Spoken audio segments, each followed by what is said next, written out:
Pablo Escobar ये वो नाम है जो दुनिया में आज तक का सबसे बड़ा ड्रग स्मगलर बना। मगर इसकी कीमत कई लोगों को अपनी जान देकर चुकानी पड़ी। अपने रास्ते में आने वाले हर शख्स के सामने वो दो ऑप्शंस रखता था कि वो या तो उसके लिए काम करे या वो उनके पूरे परिवार को मार देता। आज की कहानी भी एक ऐसे ही पायलट के बारे में है जिसने पाब्लो एस्कोबार के लिए सबसे ज्यादा कोकेन अमेरिका में स्मगल किया और उसका खास आदमी बन गया।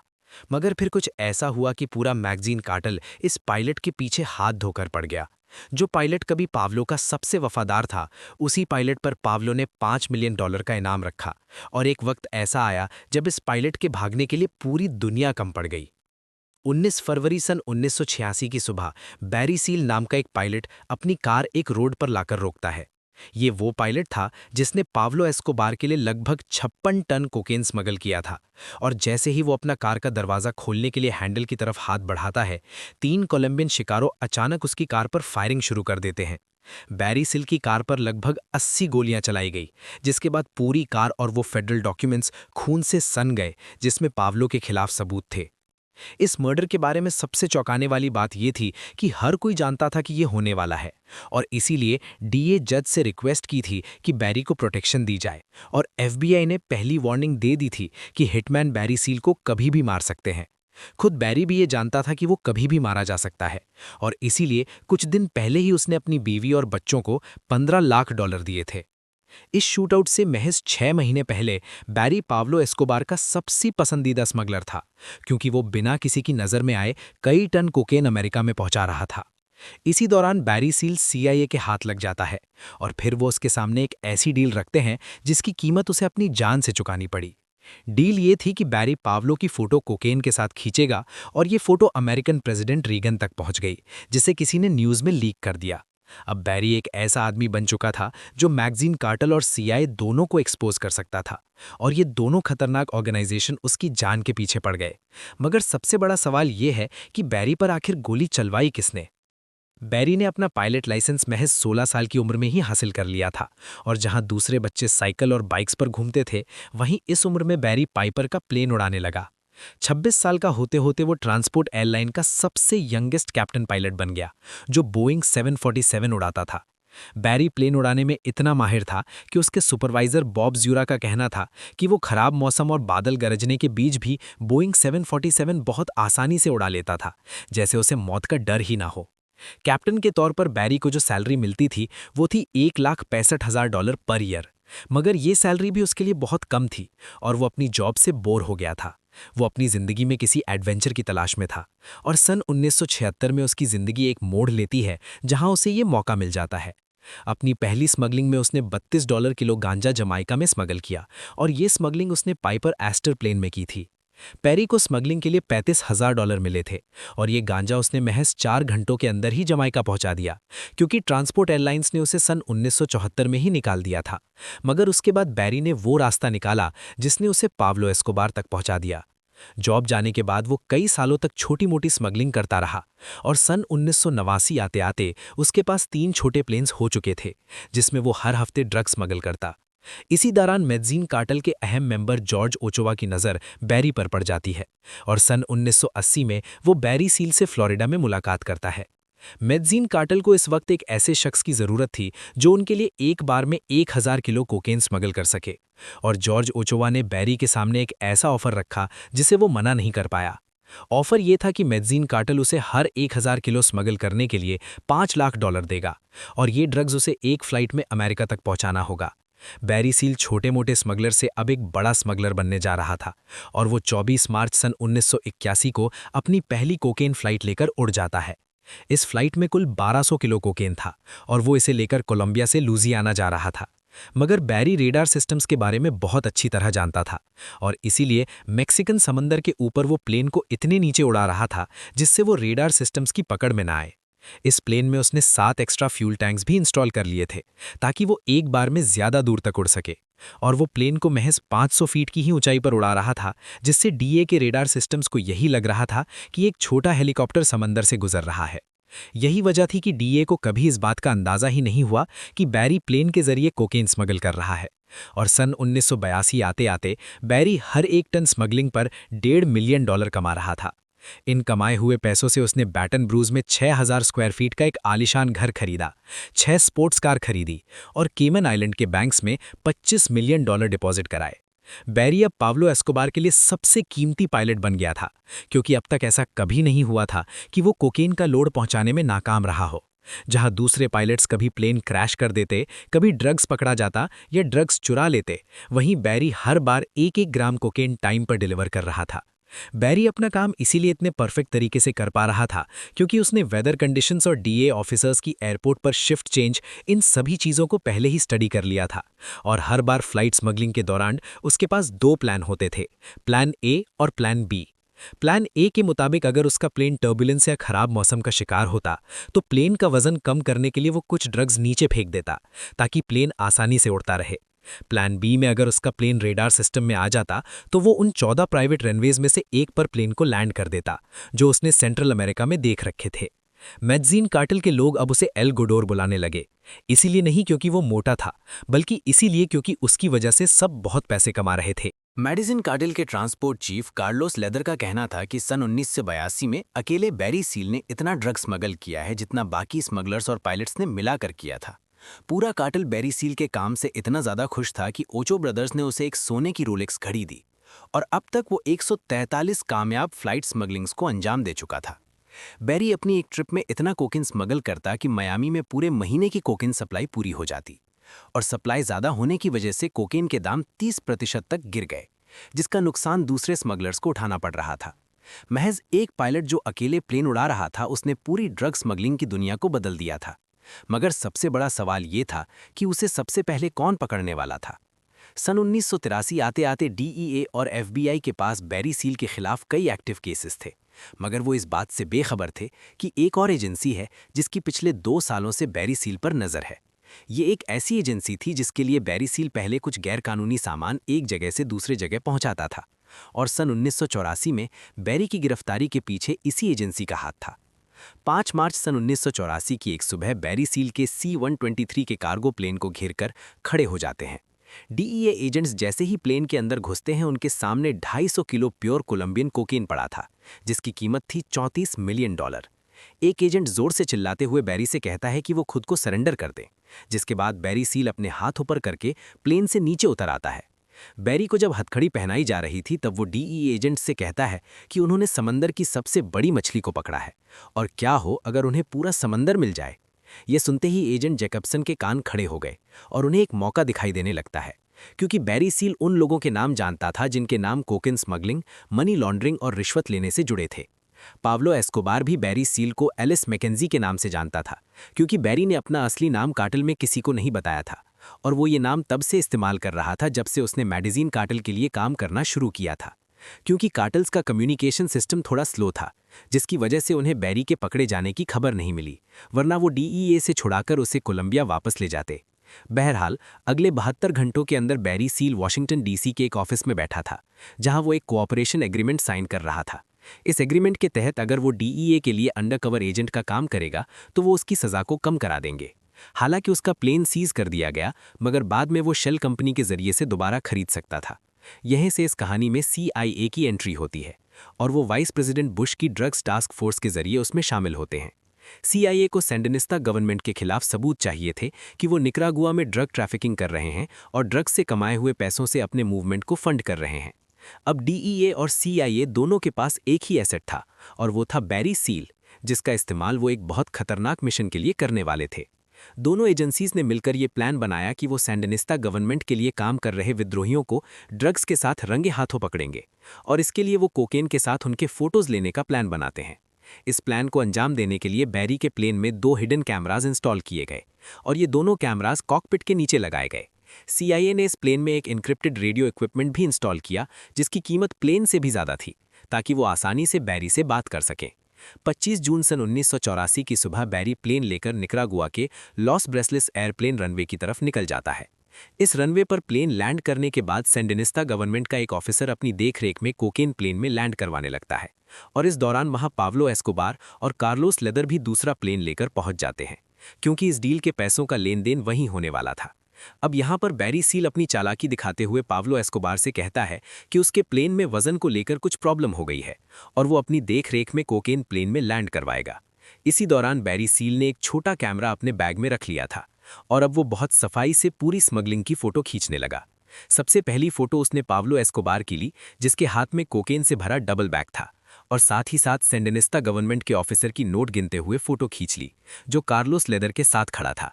इसी के साथ उसने निकरागुअन मिलिट्री की फोटो भी खींच ली, जो वहां खड़ी इस पूरी स्मगलिंग पर पहरा दे रही थी। बहरहाल बैरी सील यहां से 1500 किलो कोकेन लेकर उड़ गया और अब उसके पास इतने सबूत थे जो ये साबित करते थे कि सैंडिनिस्ता गवर्नमेंट के मैगजीन कार्टेल से कनेक्शंस हैं। ये डीईए के लिए एक बहुत बड़ी इन्फॉर्मेशन थी और अब बैरी डीईए के लिए एक बहुत इंपॉर्टेंट एसेट बन गया था। मगर किसी ने यह सोचा भी नहीं था कि वॉशिंगटन में बैठे एक शख्स का फैसला इस पूरी कहानी को बदलने वाला था। हालांकि ये फैसला निकरागुएन गवर्नमेंट और पाब्लो एस्कोबार को तो एक्सपोज करने वाला था, मगर इसकी वजह से उस शख्स की जान खतरे में पड़ने वाली थी जिसने अपना सब कुछ दांव पर लगाकर उनके लिए फोटो खींचे थे। 1 जुलाई सन 1984 को colonel Oliver North old executive office में बैठे थे और बैरी सील के खींचे इन फोटोज को देख रहे थे। ये फोटो बहुत बेहतरीन तरीके से खींची गई थी, जिसमें पाब्लो एस्कोबार और निकरागुअन ऑफिसर्स कोकेन के बैग्स हाथ में लिए साफ दिखाई दे रहे थे और साथ में निकरागुअन मिलिट्री भी पीछे खड़ी दिखाई दे रही थी। कर्नल ऑलिवर नॉर्थ फौरन सीआईए को फोन करते हैं और इन फोटोज को इंटेलिजेंस एसेट घोषित कर दिया जाता है, जिसके बाद सीआईए डायरेक्टर विलियम केसी को ये फोटो भेज दिए गए। महज 72 घंटों के अंदर ये फोटो अमेरिकन प्रेसिडेंट रीगन की टेबल पर पहुंच चुके थे, जिसके बाद बैरी सील की जिंदगी और ये कहानी पूरी तरह बदल गई, क्योंकि निकरागुआ की गवर्नमेंट अमेरिका की दुश्मन थी और अब प्रेसिडेंट रीगन इन फोटोज के जरिए पूरी दुनिया को ये दिखाना चाहते थे कि उनका दुश्मन देश ड्रग ट्रैफिकर भी है। डीईए प्रेसिडेंट के इस फैसले के खिलाफ हो गई, क्योंकि वो जानते थे कि अगर ये फोटो न्यूज चैनल में आ गए तो बैरी तो मारा जाएगा ही और ड्रग्स कार्टेल के खिलाफ उनका पूरा ऑपरेशन भी चौपट हो जाएगा।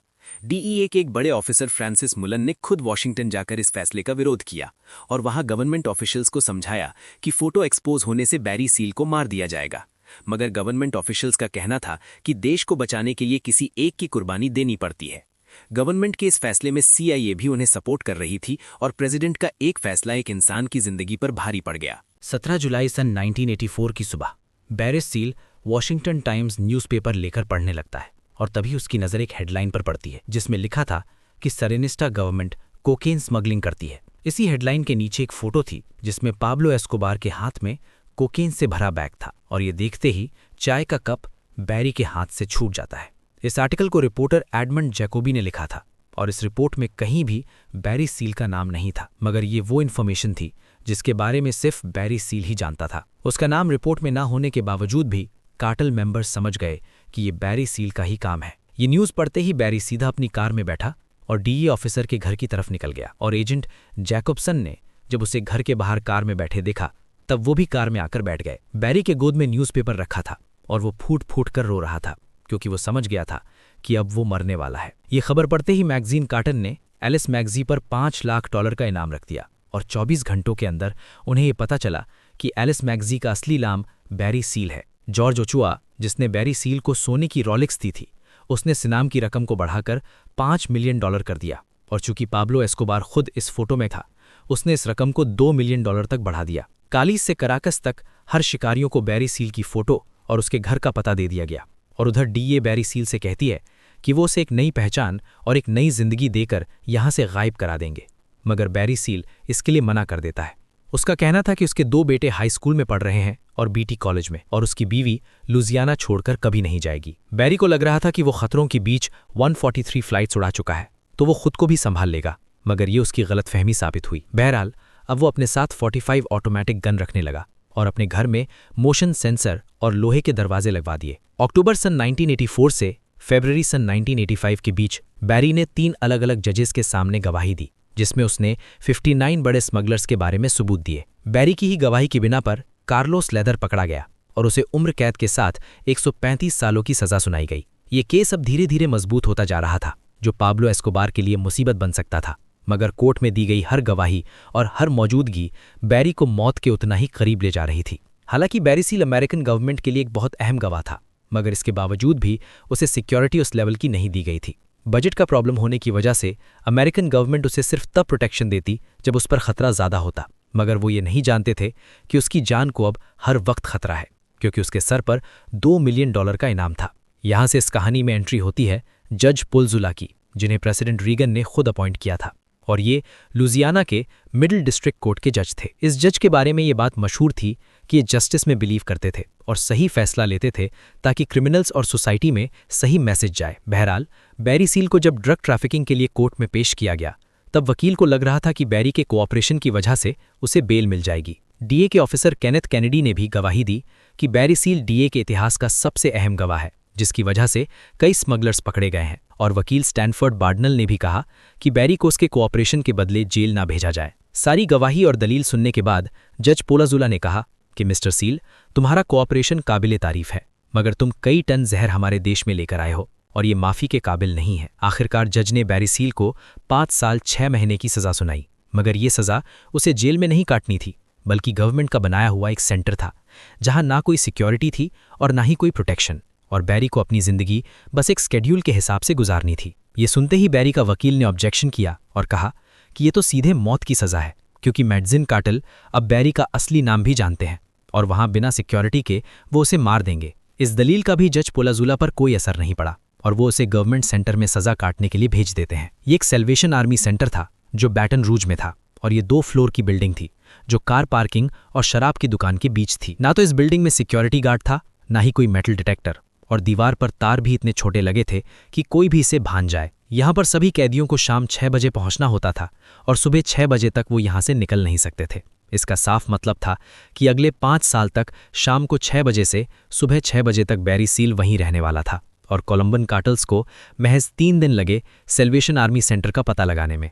जनवरी सन 1986 को FBI ने अपना स्टेटमेंट जारी करते हुए कहा कि बैरी सील की जान को खतरा है, क्योंकि 3 कोलंबियन सिटीजन्स मैक्सिको के जरिए अमेरिका में आए हैं और ये सभी नकली वेपर्स के जरिए घुसे हैं। इंटेलिजेंस का कहना था कि ये तीनों मेडजीन कार्टेल के सिकारियोज हैं, जिसके बाद डीए जज पोलाजुला से रिक्वेस्ट करती है कि वो बैरी को इस सज़ा के लिए जेल भेज दें या सिक्योरिटी के साथ उसे हाउस अरेस्ट कर दिया जाए, मगर जज इसके लिए साफ मना कर देता है। इसके बाद इस जज पर शक की उंगलियां उठने लगी कि इसे पाब्लो ने खरीद लिया है, क्योंकि FBI एजेंट लॉयड क्रेविंस का कहना था कि उसने इस खतरे की खबर जज के क्लर्क को भी दी थी, मगर उनकी तरफ से कोई जवाब नहीं आया। 8 फरवरी सन 1986 को बैरी आखिरी बार डीए एजेंट से मिला, जहां उसने डीए एजेंट को एक ब्रीफ केस दिया जिसमें उसके कुछ पर्सनल पेपर्स थे और $5 लाख कैश था। बैरी ने एजेंट से कहा कि ये पैसे वो उसके बच्चों तक पहुंचा दे, क्योंकि उसे लग रहा है कि वो कभी भी मारा जा सकता है। एजेंट जैकबसन ने आखिरी बार बैरी से कहा कि वो यहाँ से भाग जाए, जिसके जवाब में बैरी का कहना था कि उसके सर पर $2 मिलियन का इनाम है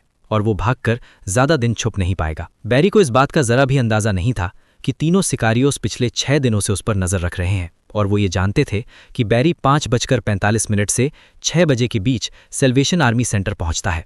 उन्हें पार्किंग लोकेशन भी पता थी और वो ये भी जानते थे कि वो अपने साथ गन रखता है, मगर पैदल चलने के दौरान वो गन कार में छोड़ देता है।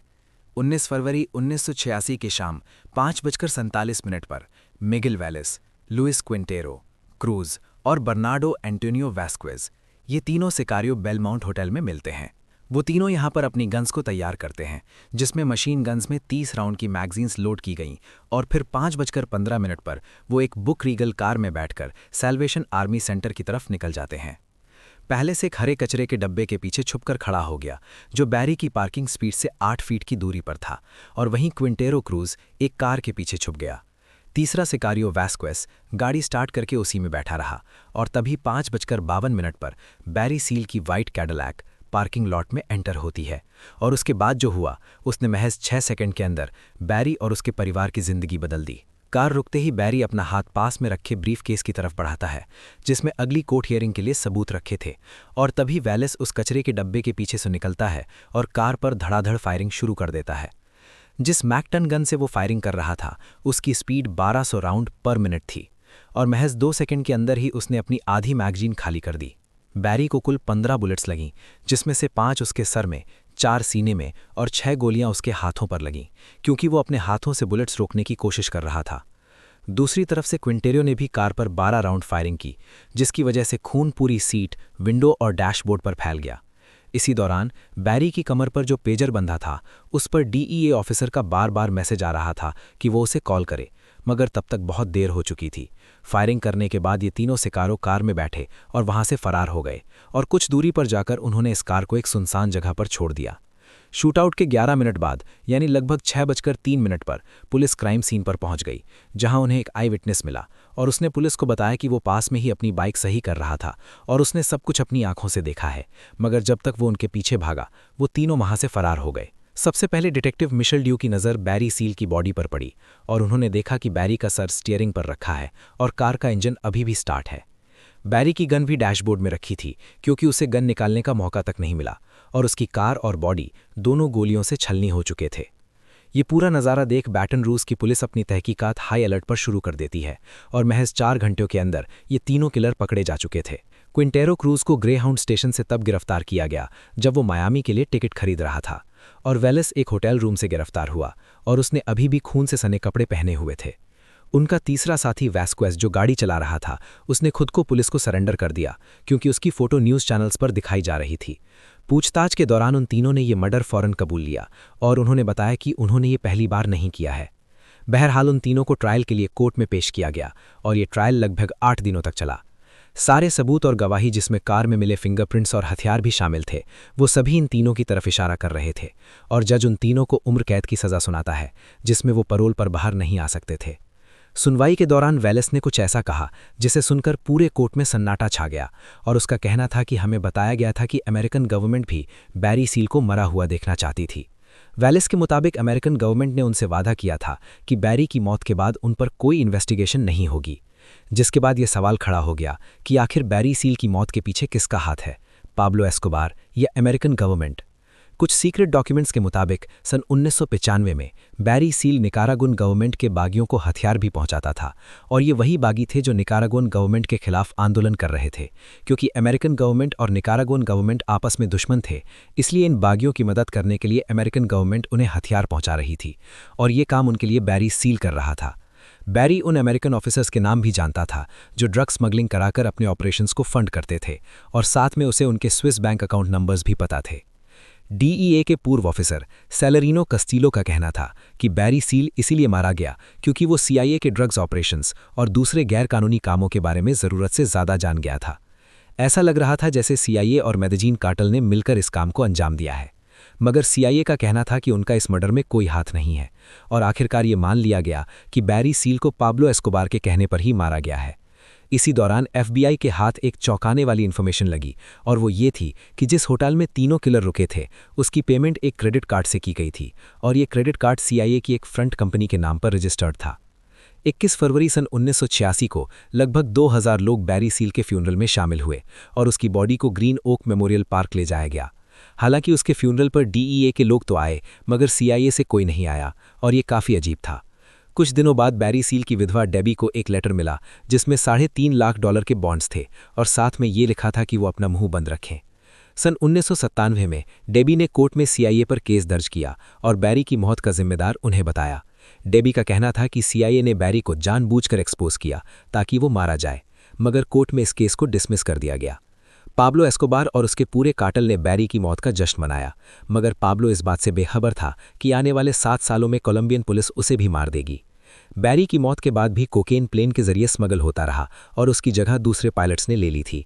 वो लोग अब बहुत सारा ड्रग्स मैक्सिको के जरिए अमेरिका में स्मगल करने लगे और यहीं से सिनालोआ कार्टेल का जन्म हुआ। सन 1990 आते आते अब इतना कोकेन अमेरिका में स्मगल हो रहा था जितना बैरी के वक्त पर नहीं होता था।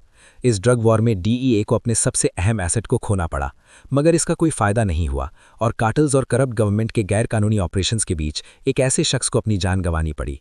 ये आज भी एक रहस्य है कि बैरी सील को किसने मरवाया था और इसका जवाब आज भी किसी को नहीं मिला।